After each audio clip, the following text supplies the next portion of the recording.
만 920년 전입니다. 오래된 이야기죠. 한 1000년 전이죠. 이 땅에 큰 전쟁이 있었습니다. 어떤 전쟁이 있었죠? 십자군 전쟁이 있었습니다. 당시 교황이었던 우르바누스 2세가 귀족들과 많은 백성들을 총동지를 했습니다.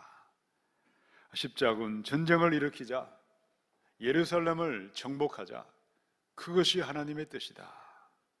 그의 말 한마디는 잔인한 전쟁이 되어서 온 유럽을 휩쓸고 지나가 버렸습니다.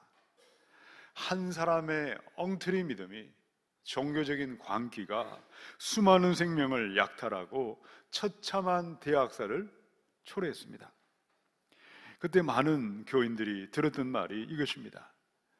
이 교도들을 학살하자, 예루살렘을 정복하자, 그리하면 우리 모든 죄가 용서받을 것이다. 그들은 그 말을 들었고 앞다투어서 전쟁터로 몰려갔습니다. 예루살렘에 쳐들어갔던 십자군들은요, 하나님의 이름을 걸고 수많은 생명을 잔인하게 학살했습니다. 예루살렘의 길거리마다 잘려나간 손과 발과 머리통이 산더미가 되어 있었습니다. 말과 사람의 시체에서 흘러내린 피는 강물이 되어 흘러갔습니다. 한 사람의 맹신, 하나님이 없는 믿음이 대량 학살과 전쟁과 테러와 무차별 폭력이라는 끝없는 참사를 일으키고 말았던 것입니다. 그리고 1000년의 세월이 지났습니다. 21세기를 살고 있습니다. 인간의 성품과 사람 됨됨이가 과연 그때보다 얼마나 좋아졌습니까?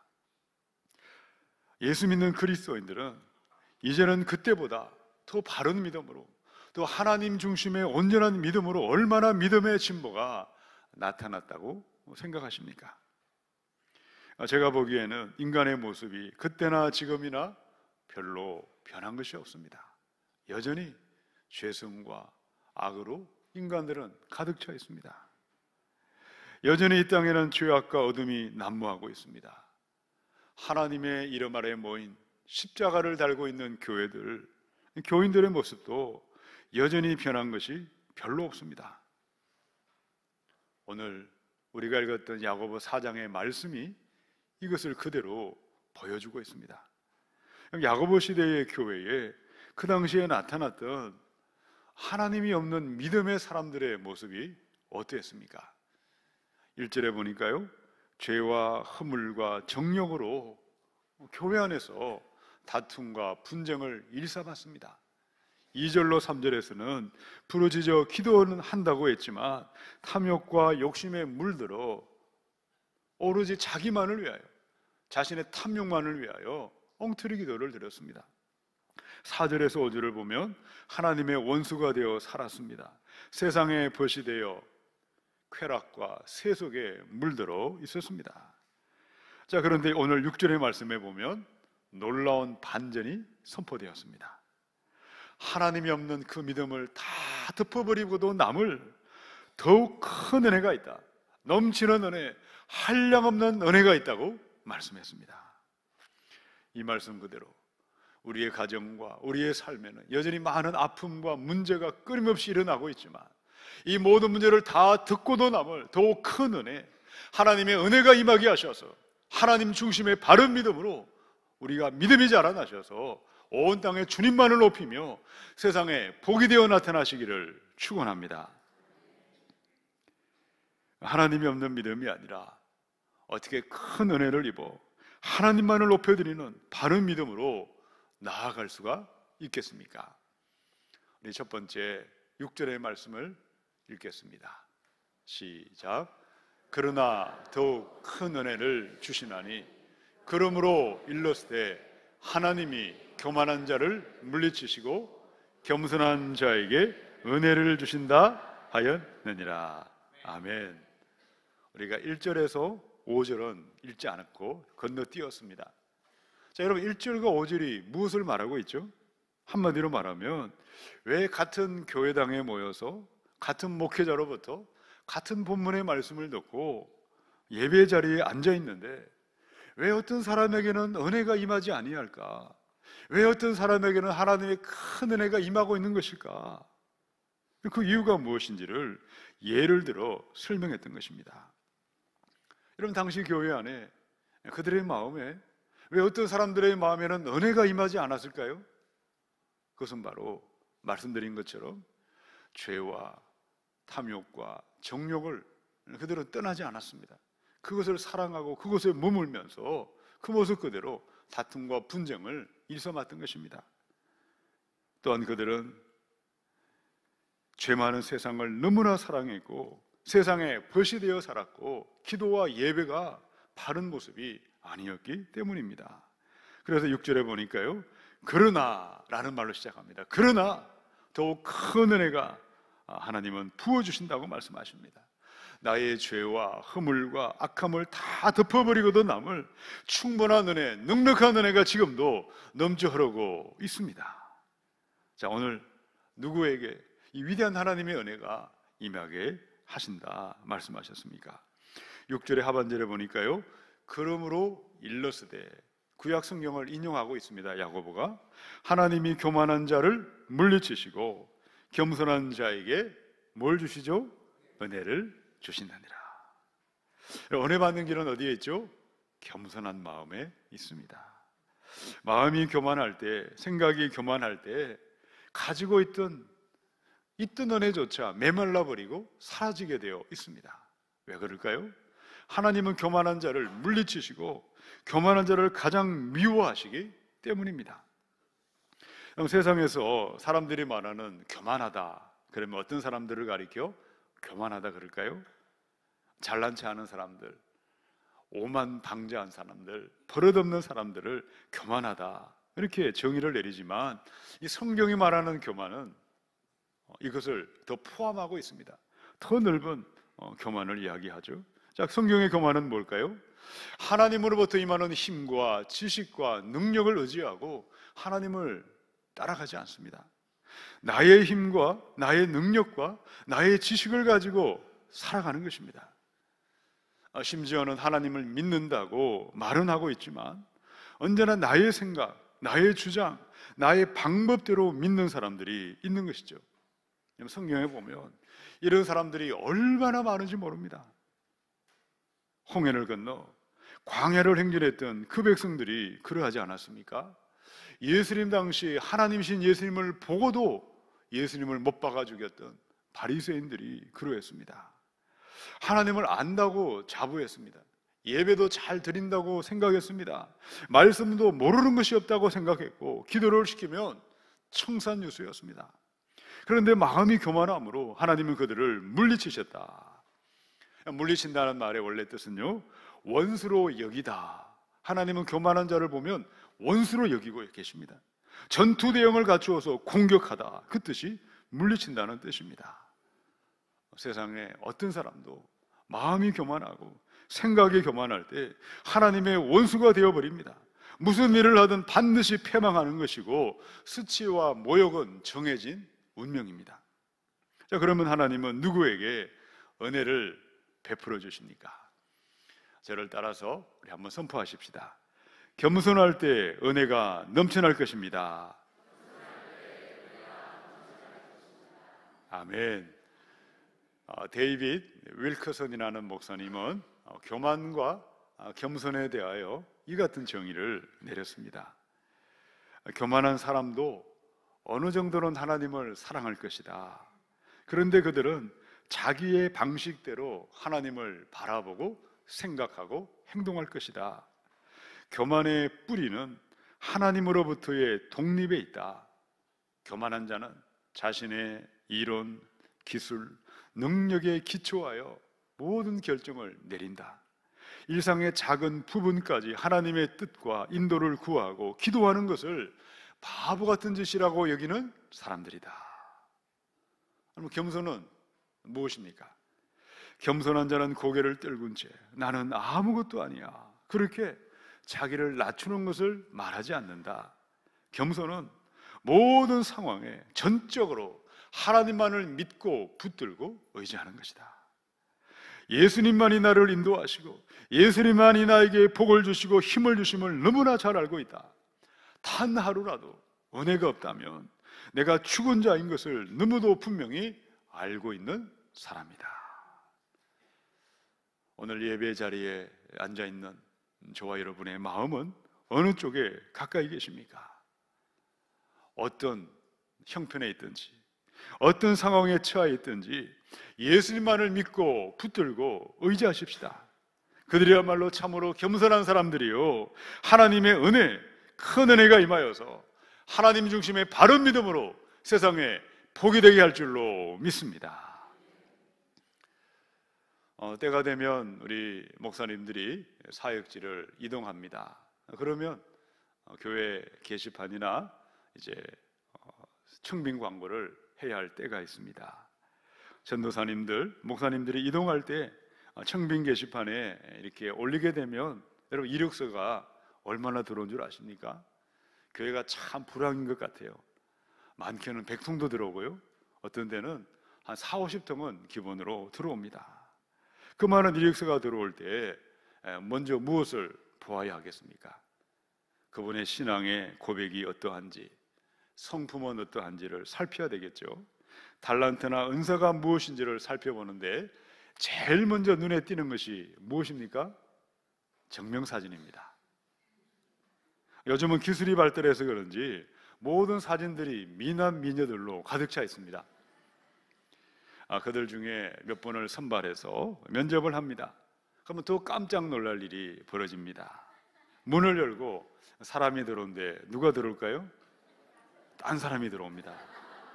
놀랍게도 전혀 다른 분이 친구를 보낸 것 같아요. 원판 불변의 법칙이 있습니다. 아무리 성령을 해도 원판은 잘 바뀌지 않습니다. 그런데 이런 비율이 얼마나 될까요? 너무나 마음이 아프게도 열이면 열 다 그렇게 자신을 더 잘 보이기 위해서 더 좋은 사진들을 붙이는 시대를 살고 있습니다. 그런데 가물에 콩이 나듯이 가끔, 그야말로 가끔 사진과 실물이 똑같은 분들이 간혹 계십니다. 여러분이라면 어떤 분을 택하시겠습니까? 학력도 중요합니다. 능력도 중요하고 지식도 중요하지만 정말 하나님만을 믿고 의지하는 겸손한 분을 택하는 것이 당연하다고 생각합니다. 그런데 신기하게도 사람들을 택하고 나면요, 대부분은 사진과 실물이 근사한 사람, 아주 가까운 사람들이 함께 일하게 되는 것을 볼 수 있습니다. 여러분, 이력서에 붙이는 작은 사진 하나까지도 내 자신을 과장하지 않는 사람, 수단과 방법을 의지하지 않는 사람, 하나님만을 바라보고 그 모습 그대로 일하는 사람이 있다면, 정말 겸손한 사람이 있다면 그는 어디를 가든지 환영받는 사람이요, 하나님의 은혜를 나타낼 것이요, 하나님의 교회를 평안하게 할 줄로 믿습니다. 우리 하나님은 누구에게 은혜를 베풀어 주십니까? 마음이 교만할 때 하나님을 붙들지 않고 내 힘과 능력과 지식을 붙들고 사는 사람들을 물리치시고 반드시 멸망과 심판으로 다스리십니다. 교만한 한 사람 때문에 성도들이 넘어지는 것입니다. 교회 화평이 깨어집니다. 교회 안에 다툼과 분쟁이 발생하기 때문입니다. 그런데 겸손한 한 사람이 우리 가정에 들어오고 우리 구역에 들어오고 우리 교회 안에 들어올 때 다툼이 사라집니다. 평화가 임합니다. 하나님의 은혜가 임하게 하시고 하나님 중심의 바른 믿음으로 일어나게 할 줄로 믿습니다.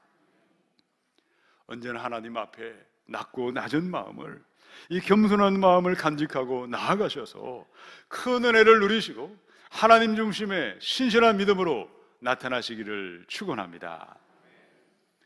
우리 두 번째 7절을 읽겠습니다. 시작. 그런즉 너희는 하나님께 복종할지어다. 마귀를 대적하라. 그리하면 너희를 피하리라. 아멘.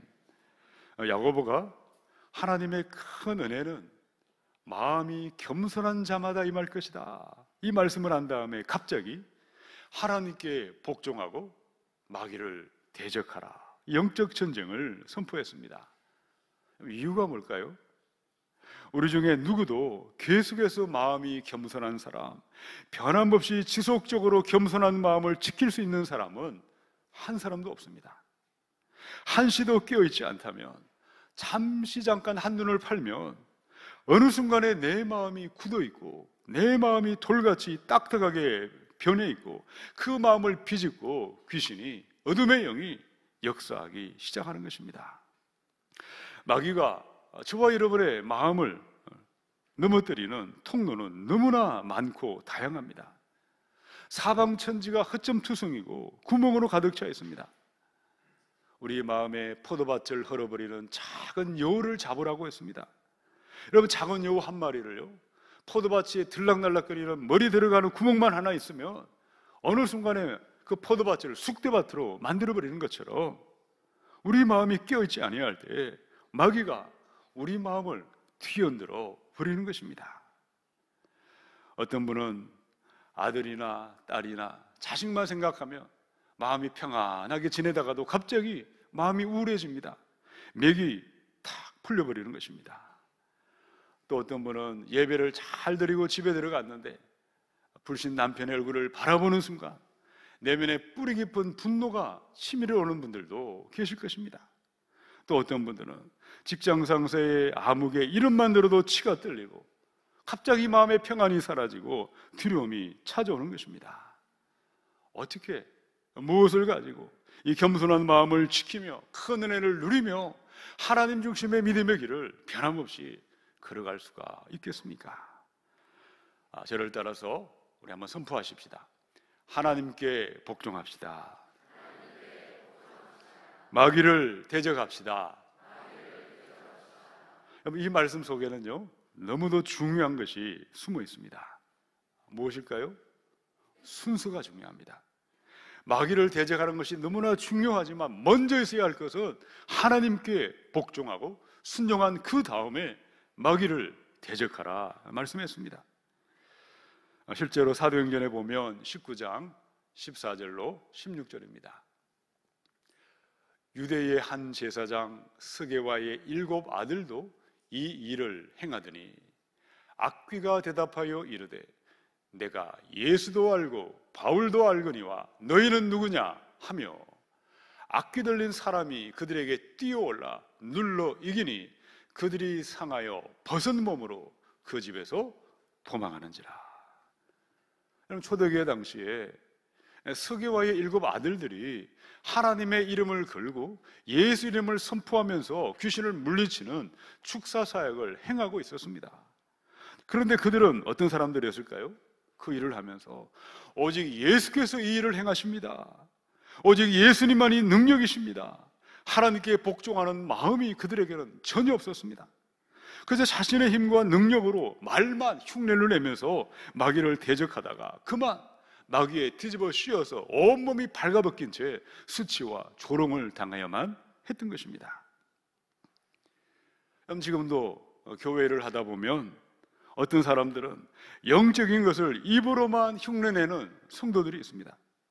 사람의 눈에도 그 모습이 보일 수 있다면 하물며 영적인 존재인 마귀의 눈에는 그가 정말 하나님의 뜻에 순종하는 사람인지 아니면 입으로만 흉내내는 사람인지 불보듯이 보일 수밖에 없다는 것입니다. 어떻게 하면 우리의 마음을 하나님께 복종할 수 있겠습니까? 하나님께 복종한 다음에 마귀를 대적하며 하나님의 큰 은혜를 누릴 수가 있겠습니까?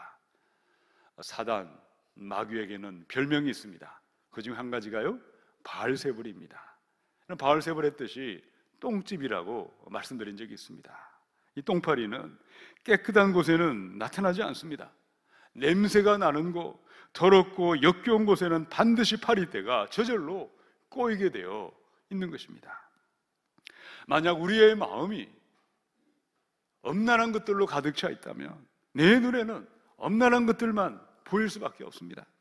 우울한 것들로 가득 차 있다면 그의 눈에는 우울한 것들이 온 천지사방에 깔려 있습니다.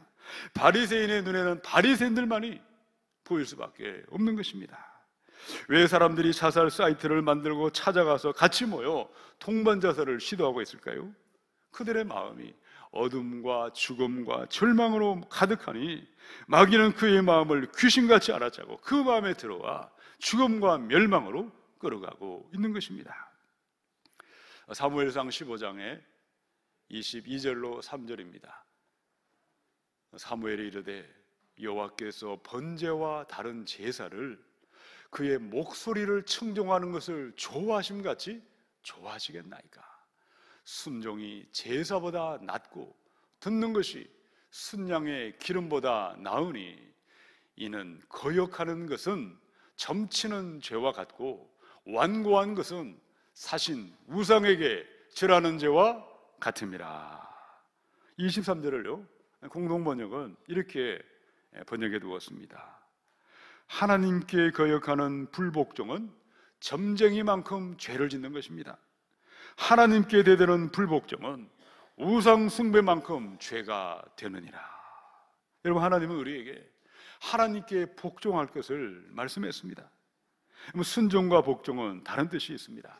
순종은 깨달은 다음에 이해한 다음에 그때 올라가는 것이지만, 이 복종은 이해되지 않지만 깨닫지 못하지만 그럼에도 하나님의 선하심을 믿고 하나님의 사랑을 믿고 하나님의 뜻을 따라 내 몸을 처복종하며 나아가는 것을 복종이라고 말씀했습니다.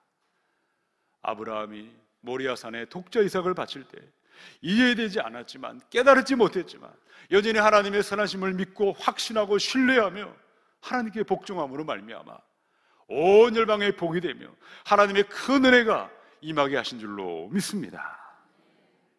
우리가 모든 것을 이해하고 깨달은 다음에 그때 순종하는 것은 나 자신만 손해볼 수밖에 없습니다. 하나님의 뜻과 섭리와 인도하심을 다 이해할 수 없지만, 다 깨닫지 못하지만 그럼에도 하나님의 선하심, 사랑과 자비와 인자하심을 믿고 복종의 길로 나아가시고 마귀를 대적하십시다. 그리하여 또 큰 은혜를 누리시고 우리의 믿음이 하나님 중심의 견고한 믿음으로 자라나시기를 축원합니다. 우리 세 번째 8절을 읽겠습니다. 시작. 하나님을 가까이 하라. 그리하면 너희를 가까이 하시리라. 죄인들아 손을 깨끗이 하라. 두 마음을 품은 자들아 마음을 성결하게 하라. 아멘. 야고보서의 말씀을 쭉 읽다 보면요, 당시 교회 안에 어떤 사람들이 있었기에 이런 편지를 했을까를 여러분은 행간을 넘어서 그 본문을 대하셔야 됩니다. 당시 교회 안에는요, 나는 예수 믿는 사람이고 나는 그리스도인이라고 주장하고 있는데 그들의 말과 행실이 전혀 딴판인 사람들이 있었다는 것입니다. 입을 열면 하나님을 말했습니다. 말씀과 기도와 예배와 영적인 것에 대해 침을 튀기고 말했습니다. 그런데 행함이 없고 말만 앞세웠다는 거죠. 실천과 순종이 없는 그들의 삶은 그야말로 마귀의 장난감이 되어 있었고 마귀의 밥이 되어 처참하게 살아갔던 것입니다. 우리의 삶에 마귀를 대적하고 큰 은혜가 임하는 것은 배워서 지식으로, 돈으로, 능력으로 되는 것이 아닙니다. 교회 다닌 지 오래되었다고 되는 것도 아니고요, 직분을 받아야 되는 것도 아니라는 것입니다. 귀신의 영, 마귀보다 강력하고 더 위대하신 예수의 영 성령이 함께 하실 때에, 임마누엘로 나를 다스리시고 통치하시고 지배하실 때에, 성령님께 복종할 때에 마귀가 떠나가는 것이고 큰 은혜가 임할 줄로 믿습니다. 이것을 8절에서 말씀했다는 것입니다. 큰 능력과 큰 은혜가 계속해서 임하는 비밀은 거룩함과 성결함에 있습니다. 성령님은 거룩하신 하나님의 영이요 예수님의 영이시기 때문입니다. 우리가 강력해서 마귀를 이기고 마귀가 근접하지 못하는 것이 아니라 하나님의 영 성령이 함께 하시기 때문에 마귀가 한 길로 왔다가 10길로 도망가는 줄로 믿습니다. 레위기 11장의 45절입니다. 나는 너희의 하나님이 되려고 너희를 애굽 땅에서 인도하여 낸 여호와라. 내가 거룩하니 너희도 거룩할지어다. 빛과 어두움은 함께 할 수 없습니다. 거룩하신 하나님과 죄와 불의로 가득한 인간들은 결코 함께 하고 싶어도 함께 할 수 없습니다. 그러나 예수님이 오셨습니다. 예수님의 영, 성령을 보내어 주셨습니다. 성령이 내게 임할 수 있도록 내 마음의 모든 죄악에서 떠나야 하겠습니다. 불의에서 떠나야 하겠습니다. 어둠에서 떠나고 악한 행실에서 떠나며 두 마음을 품지 않고 예수님만을 사랑하고 예수님만을 기뻐하고 예수님만을 높여드릴 때에 빛 대신 주님의 은혜가 임하고 우리의 믿음이 견고한 믿음, 하나님 중심의 믿음으로 나타나게 될 줄로 믿습니다. 빛이요 생명이신 우리 주님의 은혜가 풍족하게 임할 수 있도록 죄와 악한 행실에서 떠나십시다. 우리 주님께 더 가까이 나아가야 할 줄로 믿습니다. 룻기의 1장의 16절이죠. 룻이 이르되 내게 어머니를 떠나며 어머니를 따르지 말고 돌아가라 강권하지 마옵소서. 어머니께서 가시는 곳에 나도 가고 어머니께서 머무시는 곳에서 나도 머물겠나이다. 어머니의 백성이 나의 백성이 되고 어머니의 하나님이 나의 하나님이 되시리라. 우리가 너무나 잘 아는 룻의 신앙 고백입니다. 그러면 사사시대에 바로 모압에 살았던 한 두 여자가 있었죠. 하나는 오르바였고 하나는 룻이었습니다. 이스라엘 땅에서 이민 온 청년을 만나서 둘 다 결혼을 했는데, 그런데 아들도 남기지 않고 남자들이 죽고 말았습니다. 시아버지도 죽고 남편도 죽고 바로 시아버지도 죽고 그 집에는 과부만 3명 딸랑 남았습니다. 자, 그런데 이 기구한 기막힌 삶에서 하나님의 큰 은혜가 임하고 위대한 왕 다윗 왕의 할머니가 되었던 그 여인이 바로 룻이라는 여인이었습니다. 도대체 그 여인은 어떤 여인이었을까요? 그녀는 옛 생활로 돌아가기를 원하지 않았습니다. 우상을 숭배하고 죄와 어둠 가운데 머물던 옛날을 쳐다보지도 않았습니다.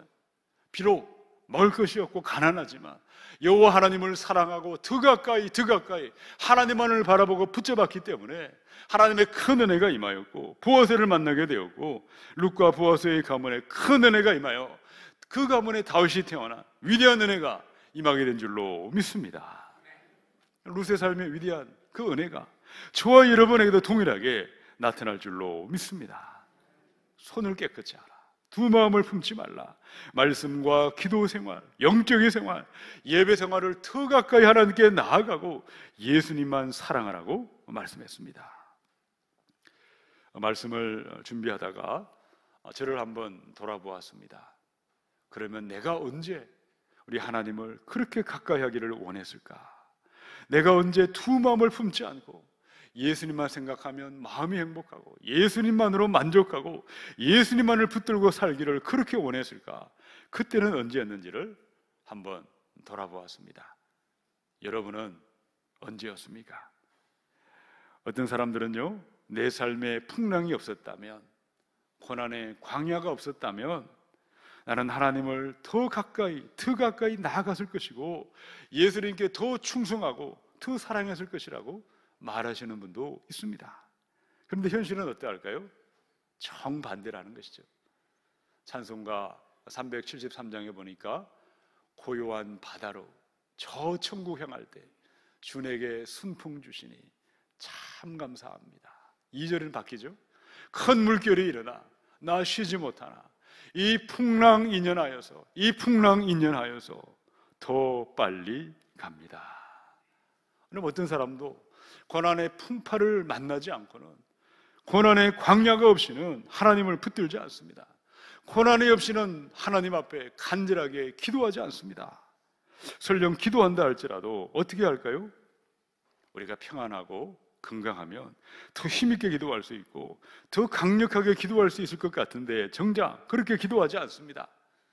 예배 시간에도 잠시 기도하는 그때도 어떻게 기도할까요? 하나님 내 마음 다 아시죠? 하나님이 알아서 다 해주세요. 여러분, 얼마든지 기도할 수 있지 않습니까? 얼마든지 하나님을 가까이 할 수가 있는데 그런 마음을 품지 않습니다. 그들의 마음에는 내가 하고 싶은 것들이 너무나 넘쳐나고 있습니다. 내 뜻대로 살고 있는 것들이 가득 차 있고 거룩과 성결을 향한 소망을 품지 않습니다. 회개하고 돌이키는 마음이 없고 하나님을 가까이 할 마음도 품지 않고 기도할 힘이 있음에도 귀찮아하면서 그렇게 하나님 알아서 해주세요, 하나님 다 하시죠. 여러분, 그렇게 하는 영적인 게으름에 빠져 있는 사람들이 우리 주변에 혹시 나의 모습은 아는지 돌아봐야 하겠습니다. 한나의 기도는 어땠을까요?